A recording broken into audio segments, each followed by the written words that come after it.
got to know what you know. They're going to call it cockiness. They're going to call it arrogance, but you're going to call it confidence. Because I don't want my confidence to, I'm going to say something and I want you to hold on to it, all right? Get your cameras ready because this is game. Do not allow my confidence to offend your insecurity. If I could get up and dance, I would dance right now. If I could get up and shout, I would shout right now. Do not allow my confidence to offend your insecurity, because I dress like I dress because I'm confident. I look like I look because he's confident. We walk like we walk because we're confident. I don't even use cologne. Now, somebody asked me, what is that you're wearing? I say, confidence. It's my natural odor. It's my natural odor. I don't have to use Dolce or whatever it is. It's my natural odor. Come on, coach, let's do it. Because if you look good, you feel good. And if you feel good, you play good. If you play good, they pays good.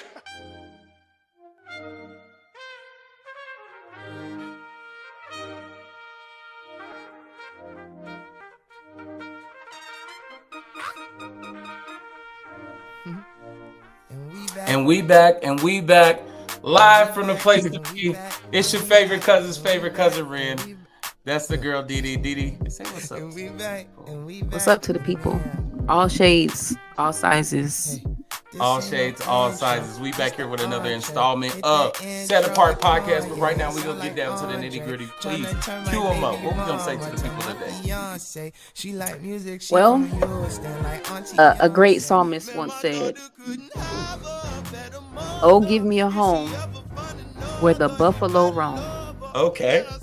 And the deer and the antelope can't play. Today, we are talking about this guy. PrimeTime. Deion Sanders. Now, we got to talk about it. We got to. Now, this is huge. What he's doing over there, what that guy's doing is so big to me. Now, everybody got their opinions. Everybody got their opinions. They do. But I feel like you're more in touch as to what people's opinions are. What is people's, like, what do you think the general opinion of what he's doing out there in Colorado of all people? Like, Colorado, he not in LA. He not in like some place that people vacation to. He is in a place that people is like, I would never have come here if it wasn't for PrimeTime Deion Sanders. What is people's opinion of what's going on? What's the general opinion? I won't say it's general because I've been hearing mixed reviews. Okay. Now, depending on the source, if you're watching ESPN, Fox Sports, these sports, well, I don't even get into podcasts because they get a little crazy. But if you're mainstream media, right? I mean, 60 Minutes, for crying out loud. Mainstream media, I think they like it. Number one, because people watching these games. First of all, let me take a step back. They're getting the games televised. That was not happening. Yeah. Okay. So, and then people are tuning in and watching the games. So these networks are cashing in. So these same networks got to get their TV personalities, their talent to talk about it. Whether it's Monday Night Football or not, they talking about Saturday Night Football. Yeah. So I think, and also Deion used to do a little TV in between, retiring from the game and coaching. But I think for the most part, the people love it. Yeah. I'm on it. So they say on camera. They love it. They're excited about it. They love watching how they play, and they love watching his response to the press. Right. Yeah. And so what would you say is the popular hate towards it, if you will, then? What would you say that the popular hate is? I would say the loudest criticism that I hear but when I say loudest, it's relative, right? Right. If I hear any criticism, this is probably the most common thing I hear, because it's not loud, because right now it's not the majority. Right. And it is, he's not humble enough. He's doing a little bit too much. You don't need to do all that. Who does he think he is? He was so rude to those players that he told they should get in the transfer portal.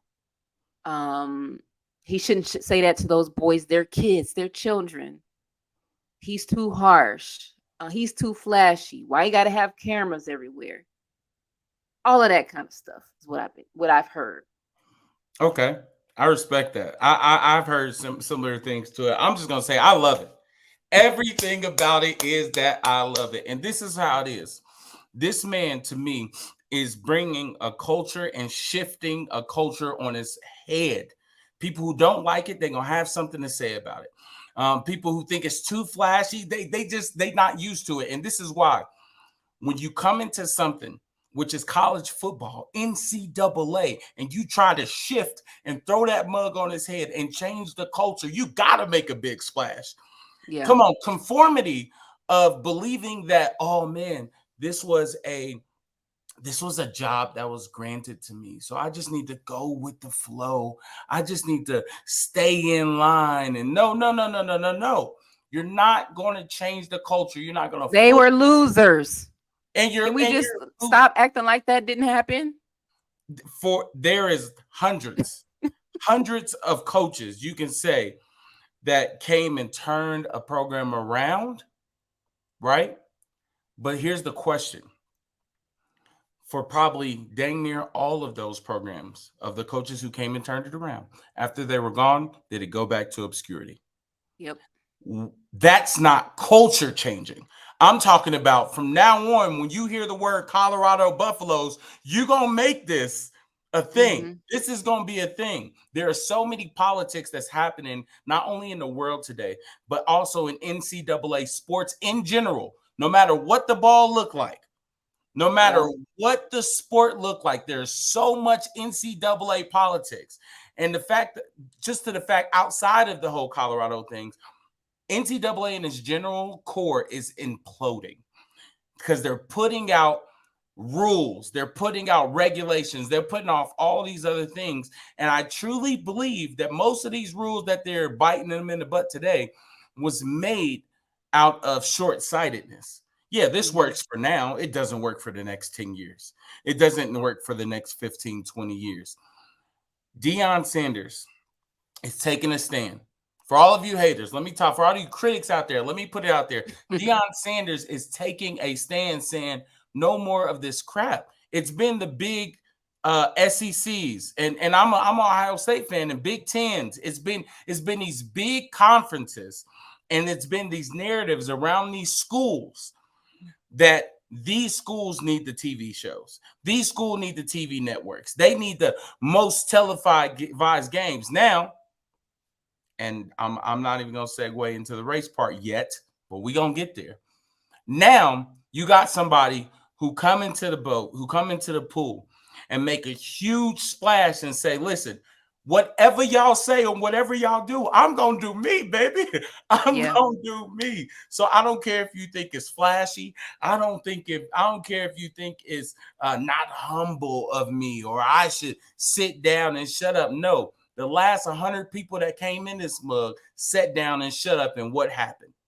No. I'm going to make a splash, and I ain't care. The one thing that you can respect about this entire thing is that Prime, the same Prime walking into the door, is the same thing on Prime we seeing coaching on Saturdays. That's one thing you can be for sure, and you can have respect about it. Didi, what do you think about this? Is he making Here's the thing. People have a short memory, especially now that we videotaped things and we can go look it up and we can dub it from a VHS somewhere and put it on YouTube. If you were born in a year that start with a 2, you don't remember Deion Sanders. If you're gonna talk about humble, you would have hated him as a player. Oh yeah. Deion Sanders been like this. This is toned down. He didn't have no kids. He played 2 professional sports on a high level at the same time and was good at it. You think he went on draft day to the NFL? He was talking crazy because he knows how to work the camera. He knows who he is. Part of the reason why I think a lot of people might have a problem with him or anybody who knows who they are the people that have a hard time knowing who they are. And I don't mean that in any disrespectful way. When you are insecure, or if you are still trying to figure it out, it's hard for you to understand or speak the same language as somebody who has figured it out. Now, people who have figured it out is very small few, because like you said, there's so many reasons why we should tone it down. But that is who he is. That's who he's always been. Now, what I respect the most about him is that he recognized his audience. He knows these boys are not his teammates. He calls them his boys. He calls them his kids. He calls them his sons. So I heard him one time say, "These my babies in here. These are my babies. These are my kids, my sons." He knows those aren't the same guys he used to kick it with when he was wearing a uniform. Yes. He is catering to the audience. Now, there are things that people think, "Oh, he's showing too much. Why would you videotape that?" Trust me, there are a lot of things that we don't see. He ain't that crazy. And there are some conversations and there are some relationships built that's only going to be family business. That's what I'll say, that we will never see. Being a college athlete and winning a lot of games, there are certain things that don't leave the locker room. Right. Trust me, there's a reason why those players will go to war for him. Mm-hmm. Everybody can't say that. So I think there's jealousy from other coaches who maybe wanted to do something different but didn't know how, and are too prideful to say, "I wish I had the trust of my players like he does." The ones that play and the ones that don't play.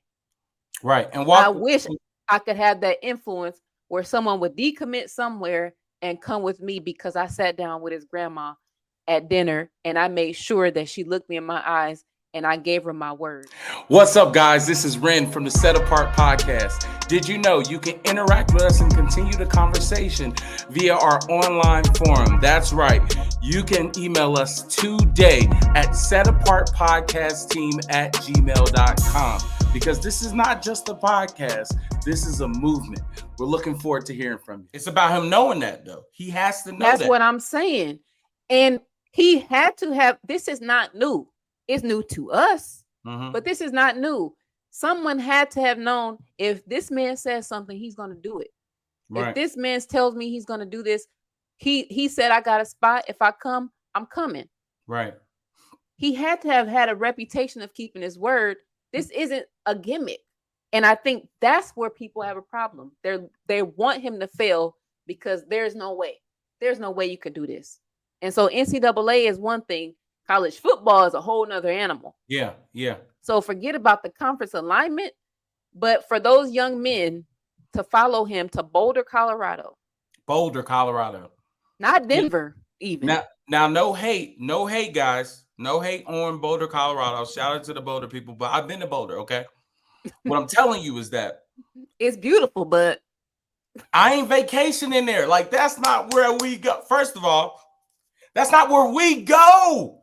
We ain't got no ski trips popping up there all the time. We ain't got this stuff going on. Some people but look what's about to happen. But what's popping? Like you just see this. So this last weekend, they had multiple recording artists. You had people showing up. You had celebrities and everything's coming and flying and taking their time out to see this. And I truly believe it's not because the spectacle, because the thing is, absolutely, and football has always been played in Colorado Buffalo Stadium. It has always been played. So you can't just played in Alabama.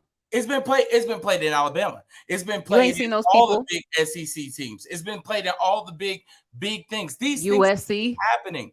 These things has been happening, but guess what? This now is a culture shift, and it means so much. And so this is something that I often think about when we talk about Deion Sanders in a whole. Before we even talk about the team, something that makes me happy is because I pride my life in being a game changer.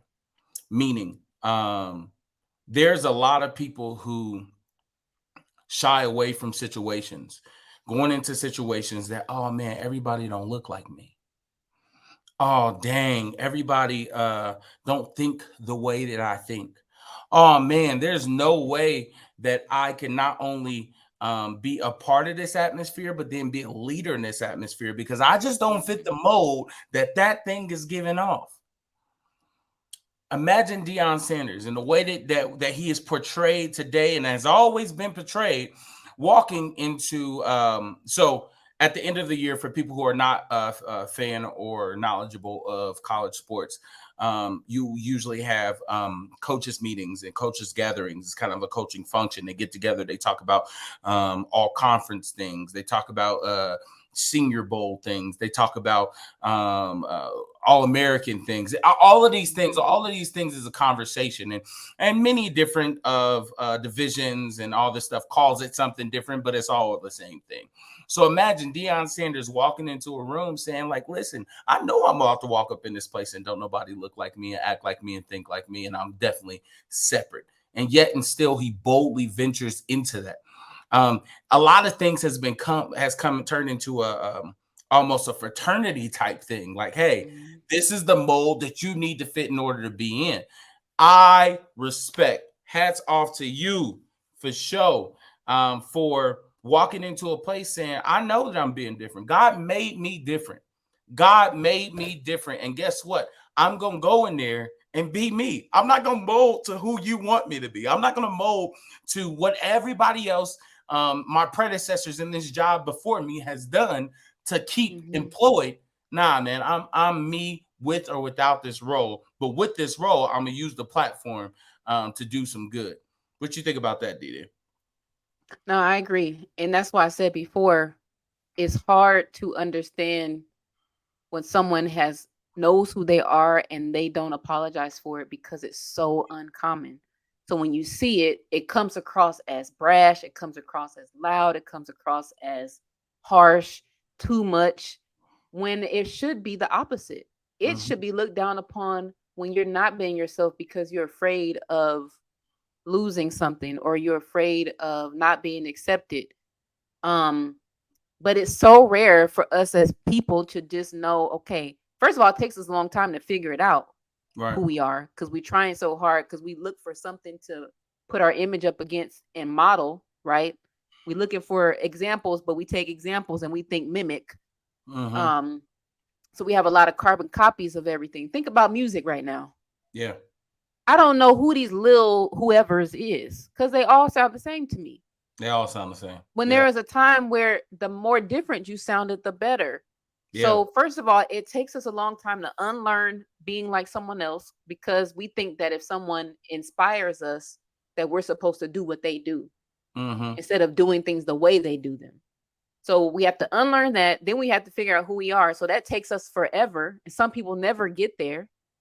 Right. Because it's safer to just do what everybody else is doing. But for someone to figure that out when he did, and he knew who he was as a player, but he fashioned it in a way that is going to benefit young men coming behind him. So when you paint the picture of, walking into these meetings with the whole conference and the coaches and the athletic directors and the boosters and all of that stuff, I really believe they hired him to be Deion, or was never going to be a ink on the paper. He came in there. They saw what he did at Jackson State. Other schools said no. Guarantee. That's too much. Sure. We don't want that here. For sure. But the Colorado AD said, listen, you have an opportunity. You can't get no worse than 1-11. So, I mean, hey, let's take a chance on each other. And I'm going to give you the free reign to do it how you do it within compliance. Let's go. And so a really big deal about college football. So especially, I think it came at an appropriate time, right? So for those people who don't know, NIL is now a part of college football. That is where players are allowed to get paid for their likeness. For so long, it has not been happening. I know a lot of people are like, oh, why pay college players? Like, listen, this ain't nothing new. Somebody been getting paid for years because of their likeness. No, you should have got paid. It's no, why should they? I ain't saying you got to have no 6-figure salary, but exactly. And it's a big deal though. Like, so for example, I remember one of my favorite video games, NCAA college football. That I think they stopped making it 2012. I want to say they stopped that because they started running into an issue. But think about, they had about a good 15 issues of that game, right? And having the likeness of these players. players did not get one rare cent. Actually, players throughout the NCAA have been suspended for exchange making of money for their likeness. Yeah. And now the fact that this is brought into it. So for the people who think that, oh man, like Deion coming in is a money play, it's financial play. I need people to understand. Yes. I need you to understand. He knows what he's doing. Let me figure this out. This is nothing new. When the game is televised, the NCAA has been on record for making billions for TV contracts. The players, whom is the attraction which you are coming to see, has been receiving $0. Well, I won't say zero. They have not gotten zero from the TV deal. From the TV deal. And so before NIL existed. Yes. What I'm trying, like, I can't stand, and this is something that just makes a really, really sour taste, ill taste in my mouth, is when people argue just funds in general, because really when you arguing on a small level of who's getting paid as a player, you're totally negating. Let's be controversial, because it's probably true. If you're mad, I'm sorry, maybe not. We're totally negating the rich white man up there getting billions of dollars for this. Yeah. You hear me? Like, oh, he's still gonna make his millions of dollars a year, whether these players are getting paid or not.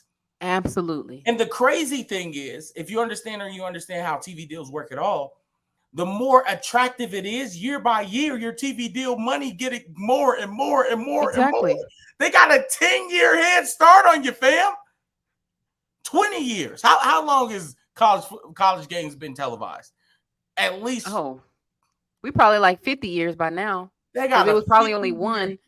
Yeah, it was probably Notre Dame, like for a long time, and then it just grew and grew with conferences, and then now that's why probably, I don't know, 5 to 7 years ago, maybe more, conferences started their own networks. That's why you got the Big Ten network, SEC network, Longhorn network. You can subscribe all of that. Like Netflix. That's why. Because the money was going there, then it would trickle down, but then it would stop. So here's the other part that people forget. Let's take my man, Coach Saban, for example, just because everybody knows his name. Nicholas. Yes. Nicholas.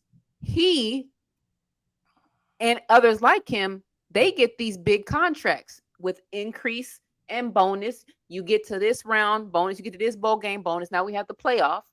So you get add a little bit more. And then they get extensions. They get these crazy extensions like 7 years, 10 years. These old people getting these extensions, right? The players are playing and weight training and 2 or 3 workouts a day, and they ain't going to class, but let's just move on. We're not even going to go there. All of these things, they're putting in the work, right? They don't get a contract extension, but the coaches get that trickle down money from all of this, because Alabama was going to be on TV no matter who they played. They could be playing South Dakota State. Right. They're going to show those games, any SEC game, right? But now the players get this little bitty sliver of the crust of the pie. People are arguing. Now, one side of the argument is, well, it's taking amateurism out. It could get there, but it's not really there yet. Not in football yet. Because in football, you can't really showboat like you could, because you can't really see their face like that yet. But in basketball, I can see it. Count when they only got a clock? I mean, they're on a clock. So how does that work? Like, can you take amateurism out of something where you only have an NCAA clock?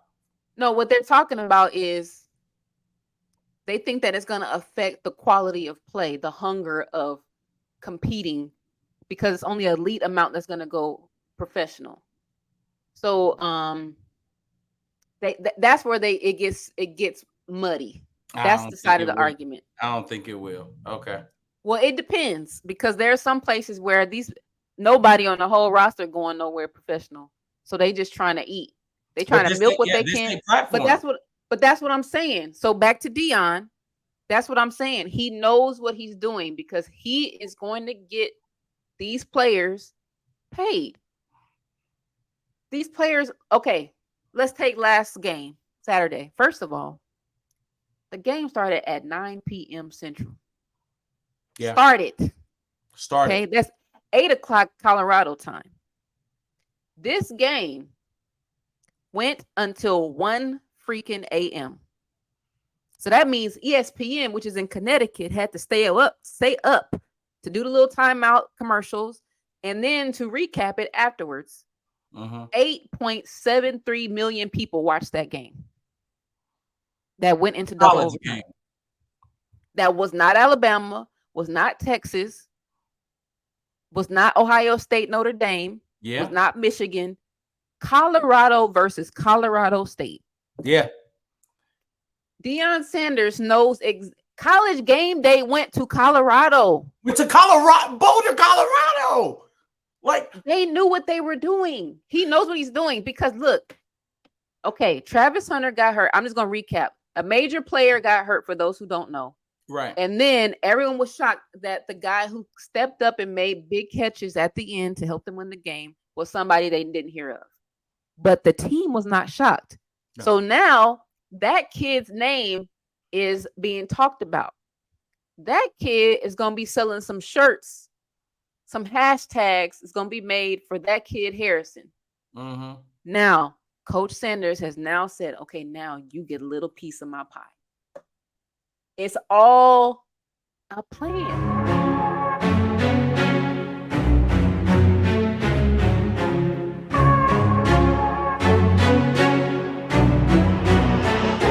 Turning back.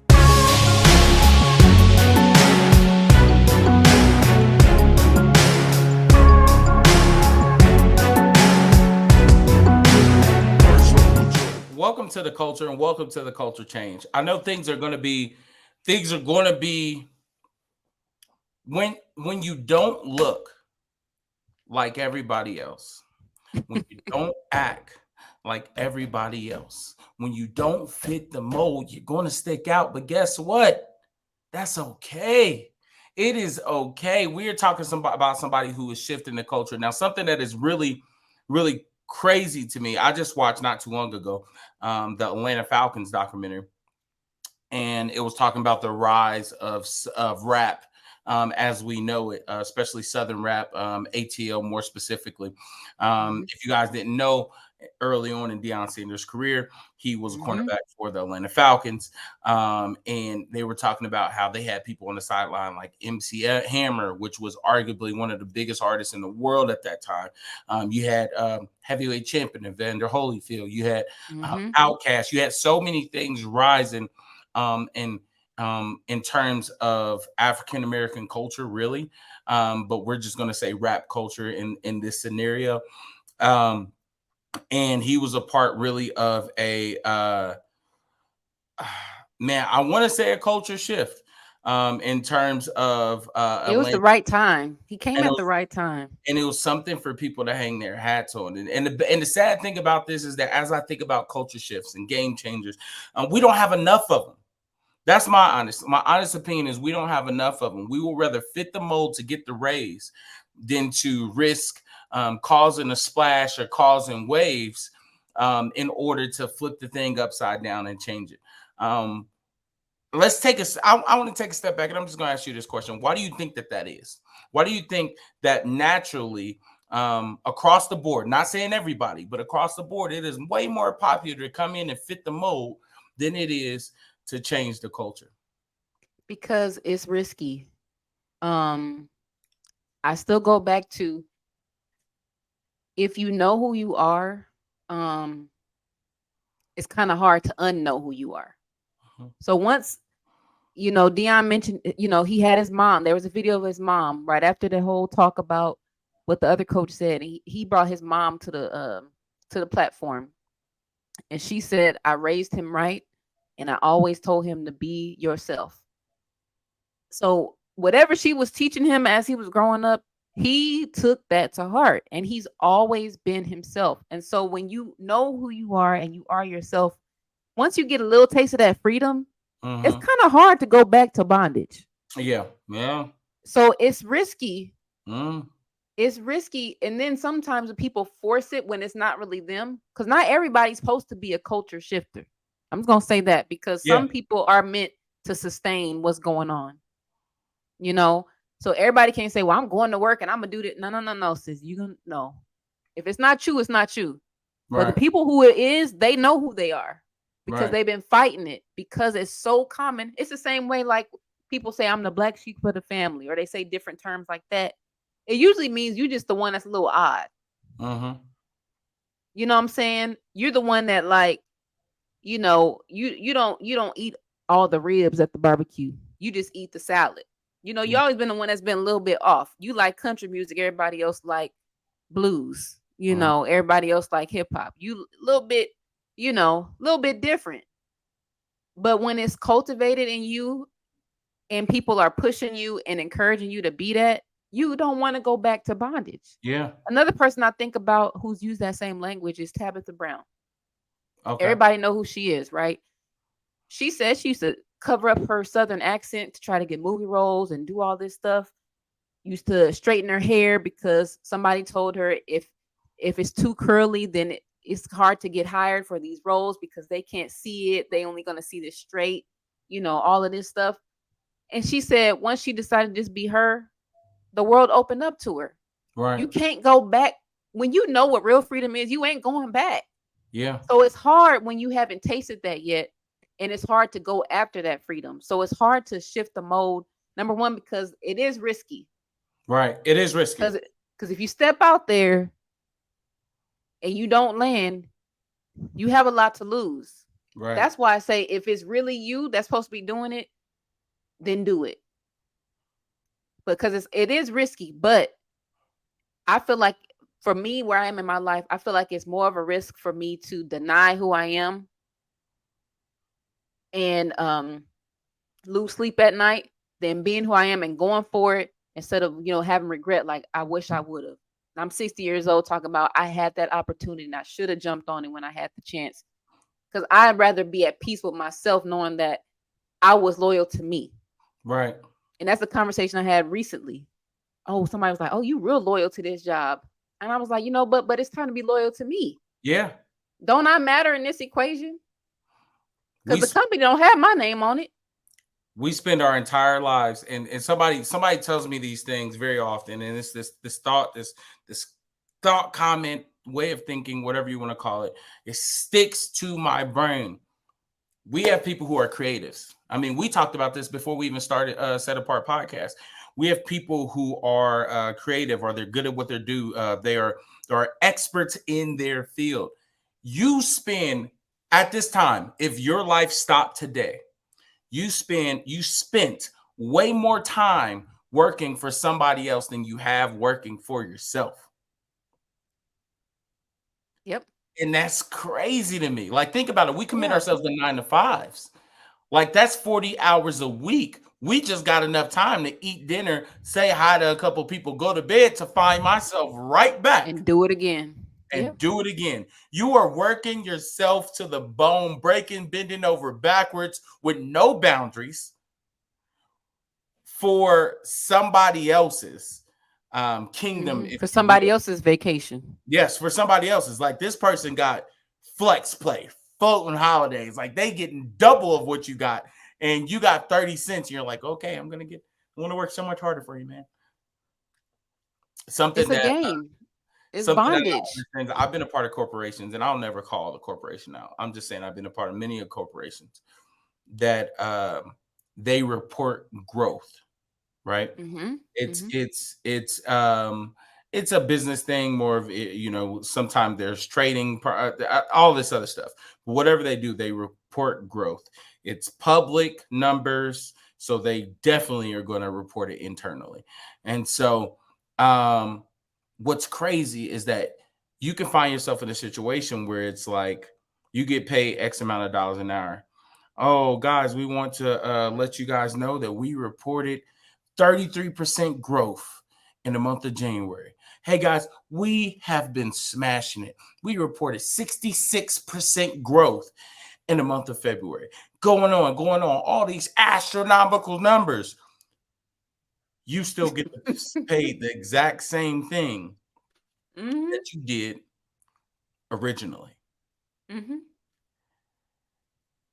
I think it's crazy, man. But you get paid the same. But I get a bonus. I get flued out for a corporate meeting somewhere. But y'all don't. Hey, I'll buy y'all some pizza. Get a pizza party with your nose. Get a pizza party. Hey, you know what? I'm so happy that y'all doing so great. Come in an hour late. I got y'all.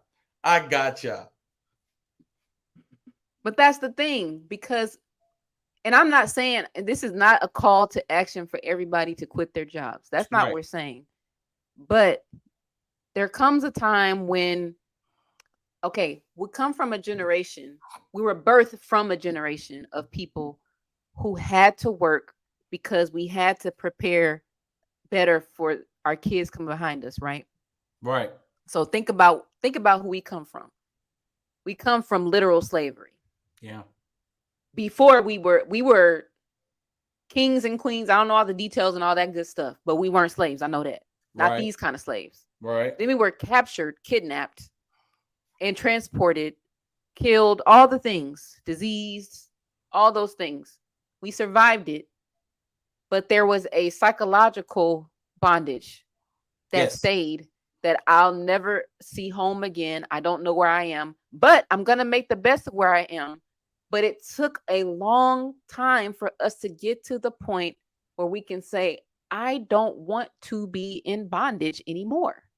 However, you and I are not that far away from our grandparents' generation who said, you got to work at that place for 30 years so you got to get your house, your white picket fence, your 2.4 members of the family, and your dog, and maybe a cat in a nice neighborhood. And then you're going to train your kids. Hey, I didn't go to college, but if you go to college, you're going to get a good job. You're going to make more money. You're going to do this. You're going to do that. The problem is that was true at that time, but things shifted because people start saying, now, wait a minute. The math ain't math in here. I don't want to do that. I think it's okay to not work the same place for my whole life. But that was unsafe to them because in their mind, just don't draw too much attention to yourself so you can stay on the job. Because it's stability, it's this, you don't have to worry, and your bill's gonna be paid. Exactly. Then there was a shift. So our generation is just coming out of that. And it had a lot of trickle-down effects when it came to mental health. Yeah. Now that generation think, nah, you just soft. That also came from whatever happens in this house stays in this house. There was a trickle down from that. Family secrets. That's a black pandemic. I'm just putting that out there. Maybe we can talk about that another time. But all of those things. So now when we say, hey, wait a minute, I don't want to do it like that. When we loud like Deion, no disrespect to you, but with respect to me, so I can tell myself, I actually care about you too, self. I can't do this no more. I can't do it like that because if I'm cheating myself for the benefit of somebody that give me 30 cents in a raise every year.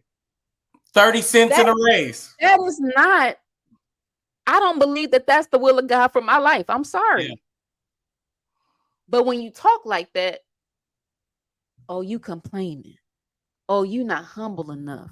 Who you think you are? You ungrateful. Or here's my favorite. That is literally the opposite of my favorite that I hate with the passion.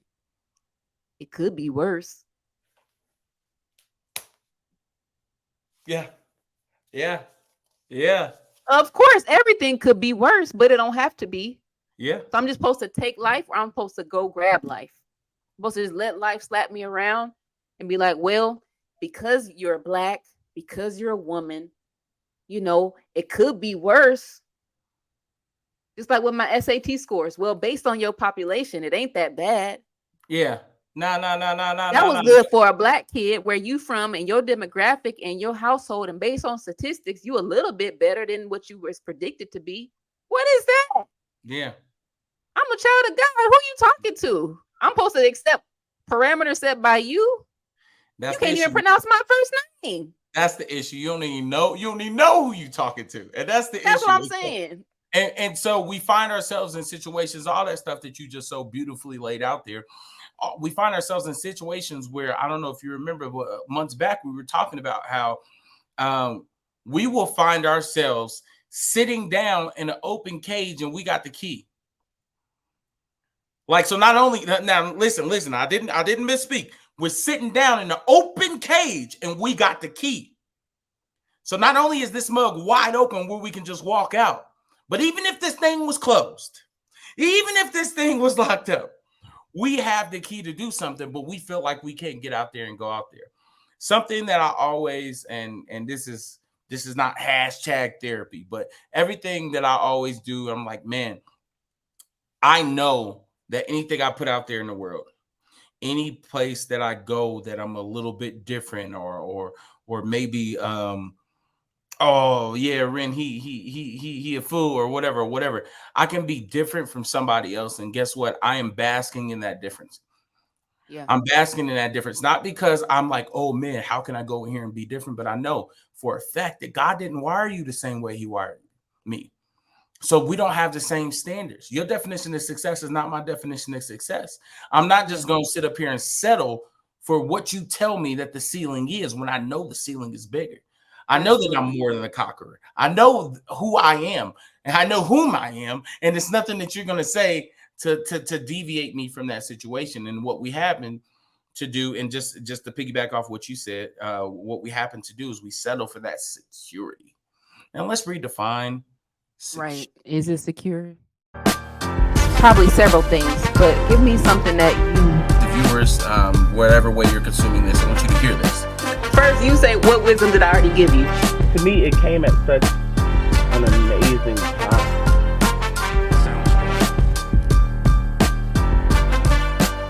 Because we just say stuff because we don't understand it, or we don't take the time.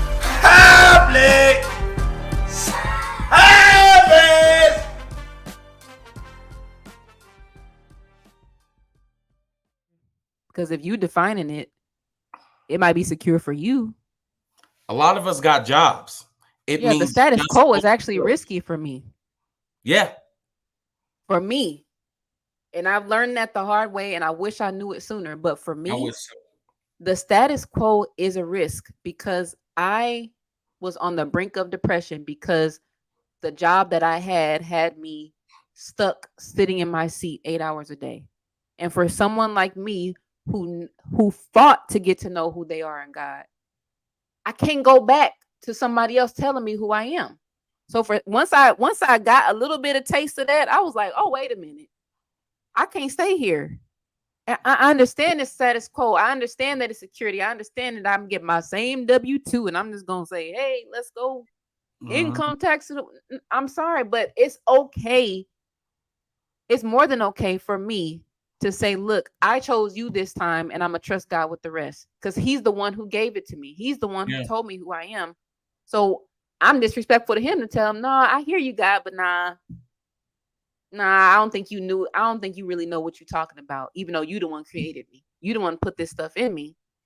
And so for me to just stay like this, even kill, is a disrespect, a direct shot to me. If I'm going to tell somebody else, oh, I love you, and I don't even love myself enough to give myself a chance to live the life I'm supposed to live. Right. Because somebody told me, well, you got to work 40 hours a week. And this is stable. It ain't really stable because I was mentally unstable. It's not stable. It's not at all. And so I think when somebody goes in and, like you said, makes a big splash, that's what Deion was supposed to do. I don't know him personally. All I know is what he's doing to these young men. Say that. And the fact that he knows what he's supposed to do with these young men. Let's not even get on his own biological sons. Yeah. Let's not even go there. Yeah. He knows he set them up. And my last point on this, I love nepotism. The only reason why it was such a cuss word before is because it was usually associated with something corrupt, like politics or the mob or, somebody just handing somebody a job because they weren't qualified. No, Nepotism is, we talk about legacy, we talk about generational wealth. Listen, if I had something prepared for my child today, it's already in his name. I don't care if he flunk out of school. I ain't Yeah. gonna let that happen. But there's something to be said about, is that not what Jesus Christ did for us? Yeah. You super unqualified, but this yours. This is the life I paid for you. Deion is doing that. But there are some other young men on there that fathers can't do that. And he is very clear on that. That's why I can't do anything but respect him. I don't care if they don't win another game this season. The job has been done, in my opinion. Yeah. Because they're going to forever talk about this season. Forever. Right. They're already doing the 30 for 30. I already know it. Exactly. For sure. They're already doing the Netflix series. This is going to be the first college with a Hard Knock series. Yeah. That's crazy. You know, it's funny because Deion said something back at Jackson State. When he took the job at Colorado and he left Jackson State, they were saying, "Oh, was Jackson State just a stepping stone to where you need to be and all this other stuff?" He was like, "Were you even truly, really invested in all this?" He was like, listen. Yeah. I'm going to tell you one thing, besides whatever you want to do, okay? If I am the head coach, I put my name on the paper, I'm invested. If I impart my two, this is what he said, real talk, this jumped me out of the seat. He said, if I impart my two most prized possessions to you in your program, in your school, there is no much more commitment than that.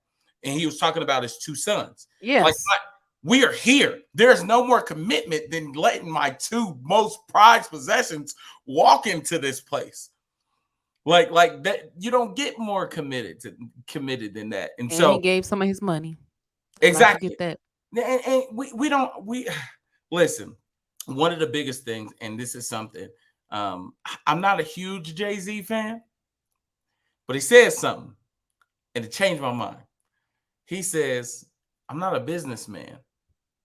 I'm a businessman." Listen, that's two different mindsets. Let me break that down for y'all. Absolutely. Let me break that down for y'all. And everybody can't say that. Businessmen are at the whim of other employers. You do one thing for one thing. You do this transaction. You got a boss. You got this. You got to answer to this. You got to send it up the ladder. You got to do all this other stuff. Businessmen do that. If that is what you pride yourself on, I'm clapping. The other thing is, too, businessmen are constrained by how the market tells them they can go. Yes. If the market says we down, then you're going to act like you down, and you're going to spend like you down, and you're going to cut things, cut budget. You're going to do this and that because the market is telling you how to behave and how to react. Right. Exactly. And so a businessman is very contingent on its your thermostat, position, its season. It's what? What'd you say? I said a thermometer. A thermometer. That's what I meant to say. For sure. I'm a businessman. You're a you thermostat. are the business. You are a thermostat. You are setting a temperature. You do not care what the situation is. You're gonna make it happen. You are a business. You set the trend. You don't represent Greg, and Greg's law firm. Right. You are it. You are it. You are the business. When you walk out there, you represent who you are, who you came from, your standards, your idea of success, your morals. Like, that is what you're doing. So you don't have to sacrifice any of that for Tom, Jack, and Harry, Greg, and Greg. Right. It's huge. It's huge to me. It's huge. It's a different thing. I think about that all the time. And that whole criticism about Jackson State. And again, this is not a conversation about Deion Sanders' personal life and choices. We talking about him as a leader of young men on the football field. Yeah. And they said, oh, well, this was a stepping stone. Or they say, oh, there was unfinished business with the black school. There was not unfinished business. It was not. They did not renew the contract. His words were, they were not forward thinking enough. So I don't know what else y'all want this man to do. The other thing is, it was an unfair criticism because coaches leave all the time. All the time. Did he leave mid-season? No. Did he finish it out and get them to that bowl game? Yes. the conference championship game. Yes. So he did his job. Yeah. He was no longer under contract. And he earned a right to look for better employment. Yeah. Nobody cared about no Jackson State football. Once They again, got on ESPN like 3 times. Before that, who? once Who was again, going there? I feel like the people who had that criticism was wanting him to commit to Jackson State's agenda, not changing. They were trying to use him as a catalyst to bring more ex-professional athletes to HBCUs, to bring more recruits to HBCUs. So they thought Deion didn't know what was going on. Right. It was a business move for them to try to manipulate the situation and say, well, if you do this, then more people, more players will come and give back and all that. Don't give me that give back stuff. This is college football. This is not philanthropy. Yeah. I wish y'all would stop. Yeah. College football is an animal that is only here in the United States of America, and nobody can tame it, and it ain't gonna slow down. It is a $1 billion business. So stop trying to act like, give back. Yeah. Stop. Yeah. Billionaire. B with a B. That's real. I love the fact, hats off, and I'm just going to close with something like this. Hats off to Deion Sanders and what he's doing. We believe in it. If it's anything that set apart podcasts in general is going against the culture. We're going against the grain. Yeah. It's okay. Making that big. It's not about football. And the fact that you could do that from your platform, hats off to you. Exactly. He knew how to use his platform effectively. And that's why people are jealous. Because they either don't have the platform or they forfeited it by some dumb choice. They didn't know how to work it, or they don't know where it's at. They don't know who they are yet. Right. Same reason why people didn't like Kobe. Now he's everybody's angel. Y'all did not like Kobe. Same reason why they didn't like MJ. Same reason why some people don't like LeBron. Yeah. You too big for us. You got to shrink a little bit so you more likable. Yeah. It's the same thing. We ain't shrinking for nobody. BU. Shout out BU. BU, y'all. Shout out to my Las Vegas Aces too.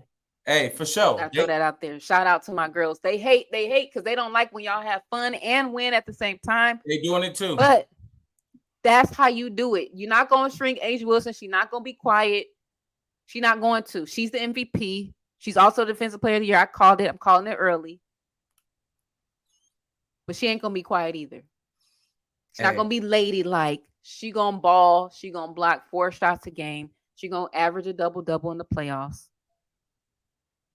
And Chelsea Gray is the Magic Johnson of women's basketball. There, I said it. Ooh. Say that. Okay. I said it. And if you ain't watched no game, shame on you. She is that. Okay? So stop telling these girls, oh, that's too much. It's basketball. There's no gender in basketball. Play ball. Play ball.